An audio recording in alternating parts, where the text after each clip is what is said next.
Bien, y a propósito de salud mental y de este programa Saludablemente y otras derivadas en nuestros estados de ánimo en los tiempos que estamos viviendo, queremos conversar con la psicoanalista y escritora Constanza Michelson, psicóloga de la Universidad Diego Portales. La tenemos en la línea. Constanza, buenos días. Hola, buenos días, ¿cómo están? ¿Qué tal? Buenos días. Gracias por atender nuestra llamada, autora además del libro 50 sombras de Freud, Neuróticas y hasta que valga la pena vivir, columnista del portal The Clinic, además. Constanza, primera impresión respecto de este programa en el cual llamó la atención el día sábado que estuviera, como escuchábamos recién ahí, el rector de la Universidad de Chile, Ennio Vivaldi, junto al ministro París, lanzando, y la subsecretaria Paula Daza, el programa de atención mental saludablemente. Sí, bueno, yo creo que, el tema de salud mental es algo que... Mira, salud mental ya es un concepto que es complejo. Salud mental, la verdad es que siempre ha sido algo que es como una salud de segunda categoría, en todo caso. La verdad es que la inversión en salud mental siempre es menor. Es como las ISAPRES cubren muy poco en salud mental, lo mismo la previsión en FONASA, en fin. Salud mental siempre es como una cosa de media de segunda categoría, como digo, y también vista como una cosa adicional que tiene que ver como con hay que tener voluntad para estar mejor. La salud mental también se traduce en unas ciertas ideas de qué significa estar bien o ser feliz, estar libre de angustia, en fin, o sea, también es un concepto que está ideologizado, si me preguntan.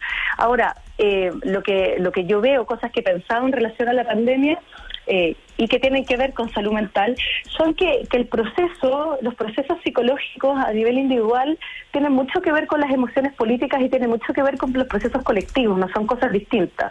Por eso es que es tan relevante y no es una cuestión de segunda categoría, digamos, que esté como por debajo de la salud física, porque tiene que ver con cuestiones políticas. Me explico.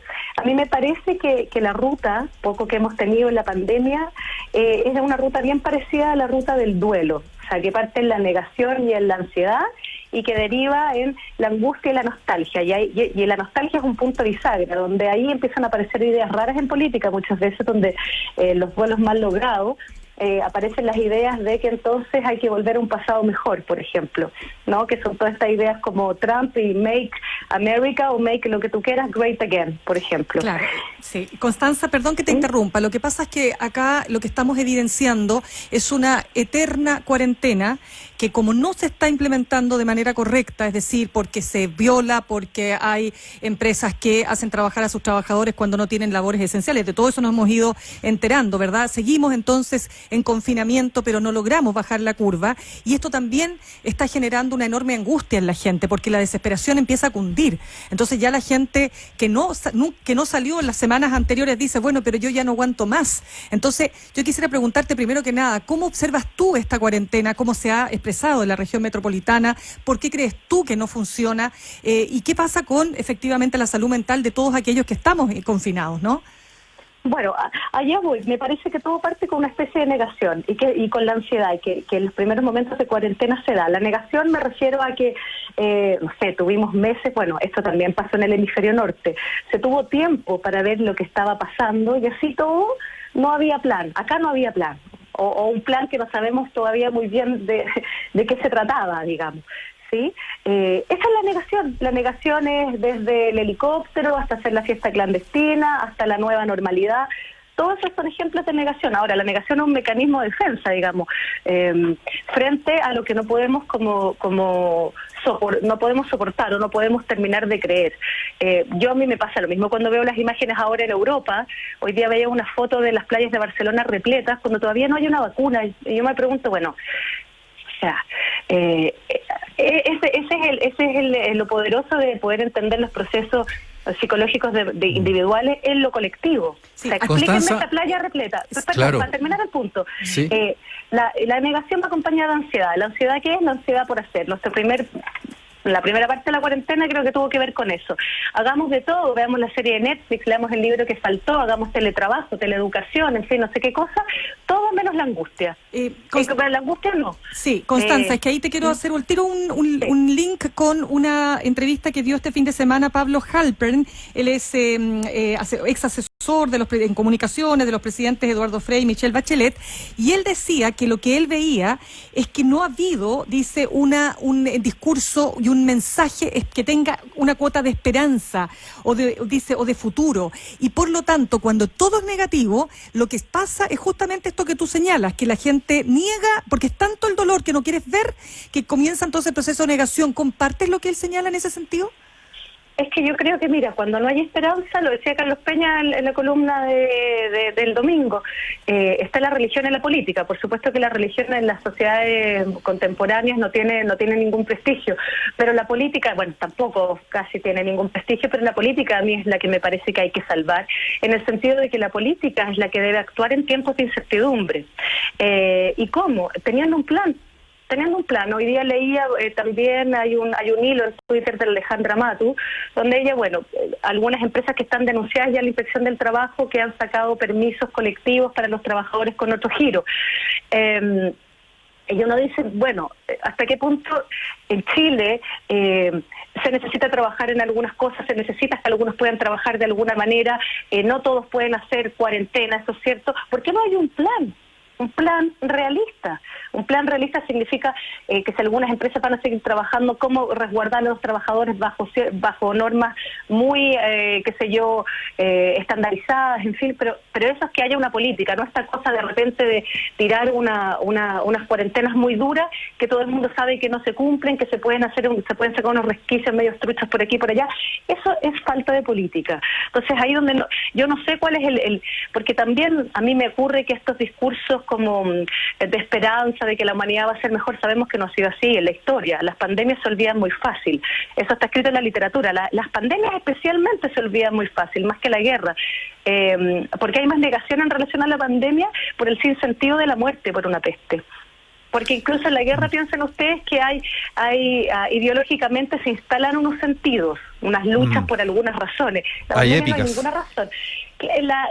O que sea muy cuestionable, pero existe un relato. Claro. En la pandemia quedamos como a capela. Piensen ustedes que estamos hablando de todo este futuro, que también que hoy día es interesante interrogar sobre la inteligencia artificial y los robots, y de repente vimos que esto es un gran fracaso de ese discurso del futuro en relación a la ciencia, a la tecnología, que no sirvió para hacer algo inmediatamente con el virus. Todavía no se ponen de acuerdo los expertos. O sea, yo creo que aquí hay un gran debate precisamente respecto de las imágenes de futuro que se estaban proponiendo, que era una imagen, un futuro sin ninguna imaginación política, a mi juicio, salvo eran imágenes que tenían totalmente que ver con la técnica.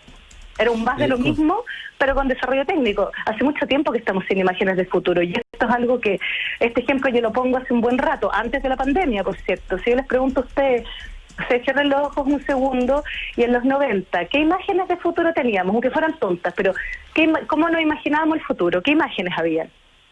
Constanza, tú nos hacías ver recién la imagen increíble de las playas de Barcelona repletas. La verdad que los cafés en París, los Mauricio, bares en Madrid... Mauricio, perdona, pero me pregunta, si yo les pregunto en los 90, ¿qué imágenes de futuro teníamos? Había un futuro así como galáctico, ¿no? Como medio... había una idea de futuro, tonta o no, pero había una idea de futuro. Si yo les pregunto hoy día, pero también hace 2 años atrás, ¿cuáles son las imágenes de futuro que tenemos? ¿Hay imágenes de futuro o se nos acabaron? Sí, no sé, no tengo respuesta para la pregunta si me la haces a mí o a Mirna. No, yo te quería preguntar por esto. Pero es que eso es que no tenemos imágenes de futuro hace un rato, y eso es súper grave. Es súper grave desde el punto de vista psicológico, desde el punto de vista político, desde el punto de vista cultural y social. No tener imágenes de futuro, se nos agotaron. Bueno, a eso iba. Exacto, pero entonces mira, si tenemos esa realidad que es la que nos estás tú ayudando a describir, ¿no? Con respecto a este futuro que lo vemos, por lo menos en Chile lo vemos súper incierto, ¿verdad? Es decir, incierto porque estamos en medio de la oscuridad. o en el momento más difícil. Por eso te pregunto, es decir, ¿cómo logramos en medio de esto tener una cuota de esperanza? Porque cuando Pablo Halpern dice es que tiene que el gobierno también dar una cuota de esperanza, ¿cómo das esperanza? ¿Qué es lo que tienes que, o cómo logras mostrar un futuro? Si cuando te dice el Banco Central que lo más probable es que vamos a tener 2 años de pobreza, para cuando recién empecemos a recuperarnos económicamente, por tomar un solo tema, que es la crisis económica, ni siquiera estoy hablando de lo sanitario y de las muertes, ¿no? Que es por lejos lo más importante hoy día. Bueno, como decía, esta ruta se parece al árbol, lo parte con la negación y la ansiedad de hacer. La pandemia partió con esta ansiedad de que íbamos a hacer muchas cosas, como aprovechar la cuarentena, pero rápidamente empezaron a aparecer los síntomas. La gente describe de las palabras que se dispararon en el Google Trends, por ejemplo, es insomnio, no poder dormir, es decir, independiente de que la gente está con esta fantasía del teletrabajo, en fin, y todo, hay síntomas. Los chats de apoderados, yo siempre pienso que esto es delirante, como los chats son como un poco así, oye, ¿cuándo es el trabajo? ¿A qué hora hay que meterse al Zoom? Oye, lamento tu pérdida. Oye, ¿pero a qué hora es el trabajo? Es como la muerte, además, entre medio de todos estos quehaceres. Es una cosa que tiene algo delirante y tiene de negación. Bueno, yo creo que hoy día estamos en la fase ya no de tanto de ansiedad, sino de angustia, que es distinta a la ansiedad. La ansiedad trata de tapar con el hacer, ¿no? Con inventarse como, bueno, aquí estamos en una especie de normalidad, hay que seguir haciendo, pero la angustia es cuando eso cae. Y la angustia viene muchas veces acompañada de la nostalgia, que hay mucha gente, pregunta, no sé si a ustedes les pasa, pero que están escuchando canciones antiguas. Por ahí me contaban que Spotify se dispararon también la música antigua. Esta idea de volver a un pasado mejor, a la sensación de volver a un lugar cálido. Bueno, eso en política a veces se traduce en relatos. Cuando una nación se rompe, está en un tiempo oscuro, está en angustia, tiene un duelo por elaborar, la trampa de la nostalgia, de los relatos de un pasado que nunca existió seguramente, o los relatos de que hay que rápidamente volver a la normalidad no sé cuál, o a producir no sé qué, o que el crecimiento, a poner relatos que todavía no dan espacio para elaborar un duelo. Bueno, pasan políticamente cosas que son complicadas. Hay un autor que se llama Jude Peverall que decía que precisamente después de la Primera Guerra Mundial en Alemania, por ejemplo, es el duelo mal logrado de una nación que estaba devastada, es donde empiezan a aparecer estos discursos de, ¿cierto?, de qué sé yo, en el caso de Alemania es el fascismo, el nacionalsocialismo, digo, pero pueden ser otros. A lo que voy es que cuando algo está por el suelo es muy fácil caer en ciertos relatos que políticamente son cerrados y son como la única alternativa y el único horizonte. A mí me parece que, por eso cuidado con las esperanzas, así como estos horizontes desesperados, sino que más bien la angustia tiene otra posibilidad. La angustia es el momento de las preguntas. El momento de las preguntas significa, bueno, ¿qué era la normalidad? ¿Queremos esa normalidad? ¿Será ahora? Pensando también que en Chile es un país que está en su propia crisis social, en su propio cuestionamiento respecto de cómo se hacen las cosas. La angustia es un momento que también se puede atravesar con otro tipo de esperanza menos grande, ¿sí? Más pequeña, y que tiene que ver con la pregunta, bueno, no sé, lo individual será, ¿esto era un hogar? En fin, gente que se preguntará cómo estaba en su casa, seguramente los problemas maritales que ya estaban de antes se van a acentuar, o la gente, hay mucha gente, ¿sabe lo que he escuchado? Como personas que decían, bueno, yo no puedo ver a mis hijos porque trabajo mucho, pero ahora que están con los hijos se dan cuenta que en realidad tampoco pueden estar con los hijos. O sea, quiero decir con esto que aparecen las preguntas respecto, bueno, ¿qué he hecho hasta acá con mi vida? ¿Cómo estamos haciendo las cosas? Y quizás sea un momento doloroso, pero un momento de preguntarnos, ¿podemos hacer un Chile que no sea parecido a administrar una empresa? Me parece que es como todo el discurso a mí me parece, de este gobierno y quizás de los últimos también, como si administrar un país fuera administrar una empresa, bajo ese relato. Perfecto. ¿No? Bajo esa gestión. Sí, queremos agradecer a Constanza Michelson, psicoanalista y escritora, psicóloga de la Universidad Diego Portales, por este tiempo con ADN hoy. Muchas gracias, Constanza. Gracias a usted.